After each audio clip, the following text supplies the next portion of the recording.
In this video, I'll show you how to fix the iMessage activation error. If you're seeing a message like, "An error occurred during activation, try again," don't worry. I'll walk you through the steps. First, open the Settings app. Scroll down to the bottom and tap on Messages. If you don't see it immediately, keep scrolling. Once you're there, you'll find the iMessage option. Turn it off and wait for a few seconds, then turn it back on. You should see "Waiting for activation" as it tries to reactivate iMessage.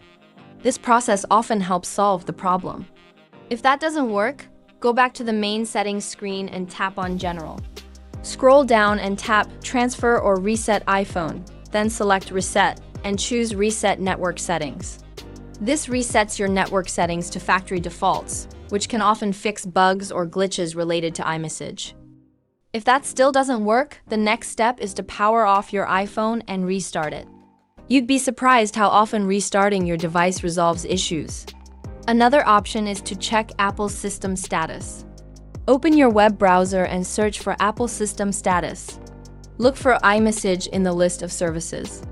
If it's marked as available green, then the issue is likely on your end. If it's down, you'll need to wait for Apple to resolve it, which usually takes a couple of hours. If none of the above work, check for a software update.